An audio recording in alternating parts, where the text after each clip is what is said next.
مصطفیٰ کریم صلی اللہ علیہ وآلہ وسلم نے ارشاد فرمایا، مومن ایک سوراخ سے 2 مرتبہ نہیں ڈسا جاتا۔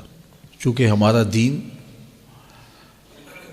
بہت خوبصورت دین ہے اور معاملات کو اچھی طرح سے غور و تدبر کے ساتھ سوچنا، ان معاملات کو اچھی طرح ان کی تہ تک پہنچنا اور پھر اس کے بعد کوئی رائے قائم کرنا، اس رائے کے بعد پھر آپ کا کوئی عمل روح پذیر ہو، تو یہ ایسا کوئی دین نہیں ہے کہ آپ سوچ فہم اور ادراک کو چھٹی دے دیں۔ تو اس لیے سارے امور کے اندر ہمیں معاملہ فہمی کا اور معاملات کی تہ تک پہنچنے کا، تدبر کرنے کا، غور و فکر کرنے کا، معاملات کی اچھی طرح ٹو لگا لینے کا، اس کے عواقب و نتائج کو مد نظر رکھنے کا، ساری چیزیں ہمیں اس پہ غور کرنا ہوتا ہے اور پھر ہم کوئی فیصلہ کرتے ہیں۔ اور اگر ہم کسی امر میں کسی موقع پر نقصان اٹھاتے ہیں تو پھر دوبارہ ہم اس طرف نہیں جاتے، اس لیے کہ مومن ایک سوراخ سے 2 مرتبہ نہیں ڈسا جاتا۔ تو جس سوراخ سے آپ کو ڈنگ لگا ہے تو دوبارہ آپ کبھی بھی وہاں انگلی نہیں دیں گے، وہاں دوبارہ ہاتھ نہیں ڈالیں گے۔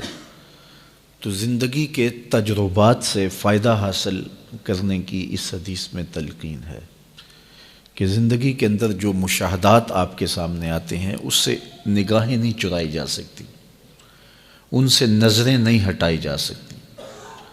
تو جو آپ کے مشاہدات ہوں، جو آپ کے تجربات ہوں اور جو چیزیں آپ نے دیکھی بالی ہوں اور اس کے نتائج اور عواقب آپ کی نگاہوں میں ہوں تو دوبارہ اس کا آپ ارتکاب نہیں کرتے۔ تو یہی چیز اس حدیث پاک میں بیان فرمائی گئی، اور یہ کوئی بھی عاقل ایسا نہیں کرتا کہ جہاں سے اسے ڈنگ کھانا پڑے دوبارہ وہاں ہاتھ ڈالے۔ تو یہ مومن کا انتہائی محتاط رویہ ہے جس کی نشاندہی کی گئی ہے کہ وہ معاملات کے اندر کس قدر محتاط ہوتا ہے اور اپنے طرز زندگی کو کس قدر منظم اور مرتب رکھتا ہے۔ نبی اکرم صلی اللہ علیہ وآلہ وسلم کا فرمان ہے، یہ مسلم نے کتاب الایمان میں روایت کیا، امام ترمذی نے بھی اس کو روایت کیا حضرت عبداللہ ابن عباس رضی اللہ تعالیٰ عنہ سے۔ حدیث تو طویل ہے۔ ایک وفد حضور کی خدمت میں آیا تھا، تو اس وفد کی اچھی خصلتوں کو دیکھ کر کے حضور نے ان کی تعریف فرمائی تھی۔ کہا کہ اب یہ وفد عبد القیس جو آیا ہے ان کے اندر 2 خصلتیں ہیں جو اللہ اور اس کے رسول کو بہت پسند ہیں۔ 2 خصلتیں اللہ کو بھی پسند ہیں، اس کے رسول کو بھی پسند ہیں۔ وہ 2 خصلتیں کون ہیں؟ الحلم والانات، ایک بردباری اور ایک معاملات کی چھان بین، سمجھداری اور اچھے انداز سے اس کی دیکھ بھال اور سوچ سمجھ اور تدبیر۔ تو کہا یہ وہ جو چیزیں ہیں 2، یہ اللہ کو بھی بڑی محبوب ہیں، اللہ کے رسول کو بھی بہت زیادہ محبوب ہیں۔ حضرت سہل بن سعد الساعدی رضی اللہ تعالی عنہ سے مروی ایک روایت ہے، رسول کریم صلی اللہ علیہ وآلہ وسلم نے ارشاد فرمایا کہ معاملے کو سمجھ کے تسلی بخش نتیجے تک پہنچنے کے بعد اس کام کو کرنا، سوچ و بچار کرنا، اس کی تدبیر کرنا، اس کے عواقب و نتائج کو دیکھنا، یہ اللہ کی طرف سے کسی شخص کو عطا ہوتی ہے۔ والعجلۃ من الشیطان، اور جو عجلت ہوتی ہے یہ شیطان کی طرف سے ہوتی ہے۔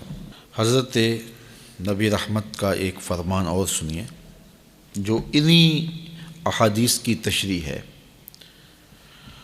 جو حضرت انس رضی اللہ تعالی عنہ سے مروی ہے۔ کہتے ہیں کہ ایک شخص حضور کی خدمت میں عرض گزار ہوا، اوصنی، حضور مجھے وصیت کیجئے، مجھے کوئی وصیت کیجئے۔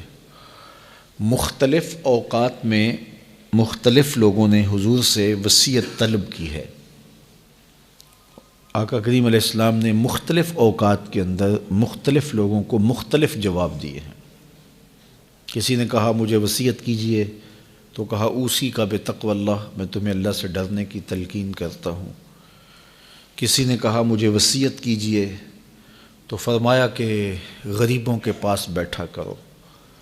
کسی نے کہا مجھے وصیت کیجئے تو اس کو حضور علیہ السلام نے فرمایا معاملات کے اندر میانہ روی سے چلا کرو۔ مختلف مواقع پہ مختلف لوگوں کے پوچھنے پر جواب مختلف دیے ہیں۔ سوال ایک تھا، جواب مختلف ہوئے۔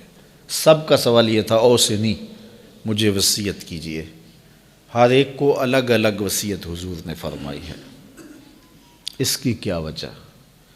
حکیم حاذق سے جب کوئی علاج پوچھتا ہے تو ہر ایک کو ایک ہی گولی نہیں دیتا، اسے پوچھنے والے کی نبض کا پتہ ہوتا ہے، اس کے چہرے سے پہچان لیتا ہے اس کا مرض کیا ہے، اس کو دارو کون سا دینا ہے۔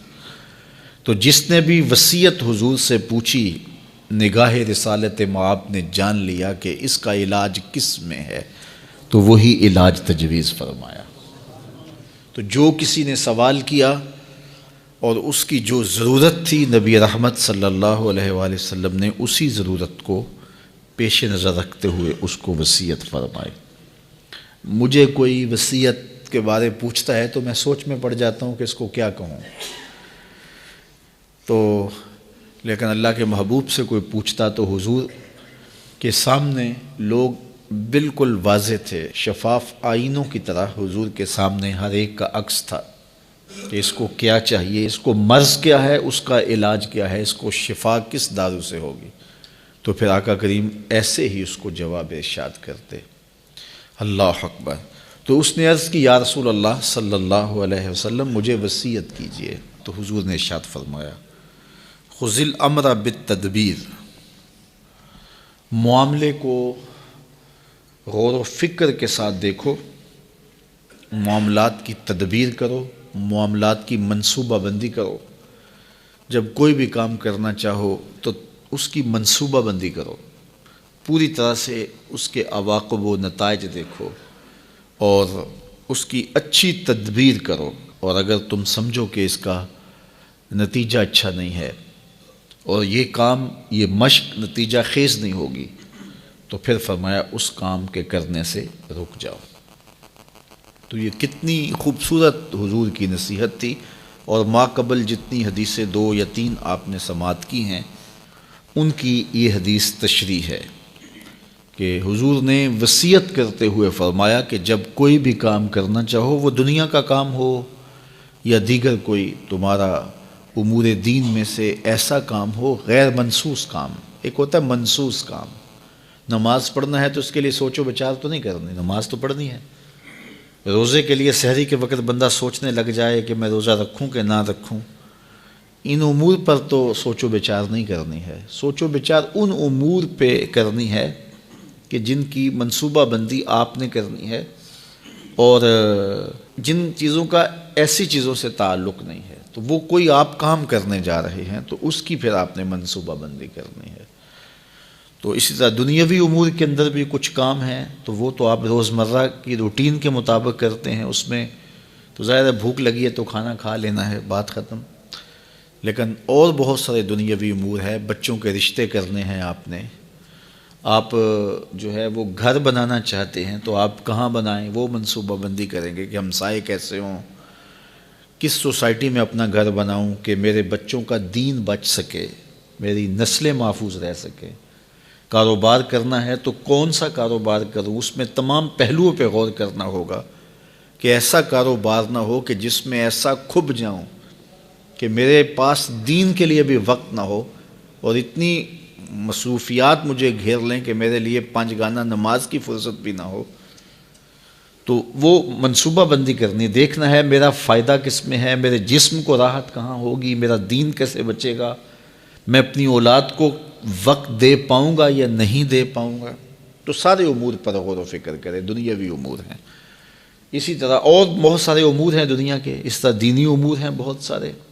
آپ دینی کوئی کام کرنا چاہ رہے ہیں تو فیلڈ کے اندر بہت سارے منصوبہ جات آپ کے لیے کھلے ہیں، کشادہ ہیں، آپ نے اختیار کرنا ہے۔ تو آپ اپنی رجحان طبع دیکھیں، میری طبع کا رجحان کیا ہے، رجحان طبع کے مطابق آپ کام کریں گے تو آپ کے لیے کام کرنا آسان ہوگا۔ ایک شخص فطرتاً مدرس ہے لیکن وہ مقرر بننے کی کوشش کرے گا، تو چونکہ وہ فطرتاً مقرر نہیں ہے تو خام خواہ ایک مشقت میں پڑے گا، تو اس کو اپنی صلاحیتوں کو ادھر لگا دینا چاہیے۔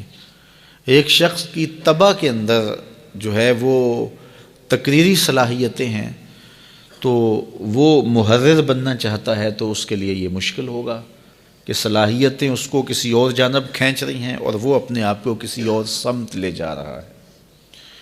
اسی طرح مختلف امور ہیں جو اپنی طبع کو دیکھے، پھر دیکھے کہ مختلف امور ہیں، اس وقت حالات کا تقاضا کیا ہے، اس وقت امت کو سب سے زیادہ ضرورت کس چیز کی ہے۔ دیکھیے یہ کام بھی دین کا ہے، یہ کام بھی دین کا ہے، یہ کام بھی دین کا ہے۔ اب ان تینوں میں سے میں کون سا کام آسانی سے کر سکتا ہوں، مجھے پہلے تو اس کی ترجیح اختیار کرنی چاہیے۔ اس کے بعد ان تین کاموں میں سے اب یہ جو کام میں نے اختیار کیا ہے یا میں تینوں ہی کر سکتا ہوں، تو اس میں سے میں کس کو اختیار کروں؟ تو میں اس کو اختیار کروں گا جس کی امت کو ضرورت زیادہ ہوگی، جس کی قوم کو ضرورت زیادہ ہوگی۔ اور اسی طرح پھر آگے اس کا جو طریقہ کار ہے وہ کیا ہوگا، تو اس کا کچھ تو حدود اور قیود شریعت اسلامیہ کی جانب سے متعین ہیں، آپ اس سے انحراف نہیں کر پائیں گے، لیکن کچھ چیزوں کے بارے میں آپ کو اختیار دیا گیا ہے، تو اس میں آپ اپنے اختیار کو کیسے استعمال کرتے ہیں، یہی آپ کی دانائی ہے، یہی آپ کی حکمت عملی ہے۔ تو وہی حکمت عملی آپ کی کامیابی کی ضمانت بنتی ہے۔ اور اسی طرح دیگر امور ہیں زندگی کے، اس میں تو یہ ساری چیزیں یہ دین سے ہیں۔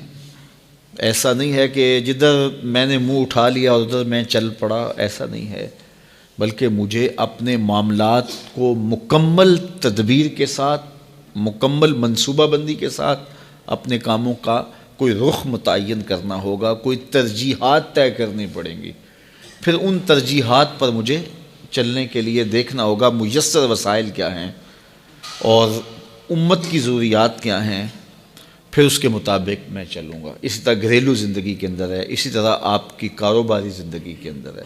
بہت سارے لوگ ایسے ہوتے ہیں کہ ان کے پاس راس المال بہت تھوڑا ہوتا ہے، اتنا بڑا کاروبار شروع کر لیتے ہیں کہ پھر قرض اٹھانا شروع کر دیتے ہیں اور قرض میں جکڑے جاتے ہیں، تو وہ کہتے ہیں جی میں نے تو جو کاروبار کیا ہے مجھے راس ہی نہیں آیا۔ میاں تم نے پہلے سوچا سمجھا ہی نہیں ہے، پہلے تم نے دیکھا ہوتا کہ میری چادر کتنی بڑی ہے اور میں نے پاؤں کتنے پھیلانے ہیں، تو نے چادر سے زیادہ پاؤں پھیلا لیے اس لیے تو پریشان ہوا، تو تجھے چاہیے تھا کہ اس چادر کے مطابق پاؤں پھیلاتا۔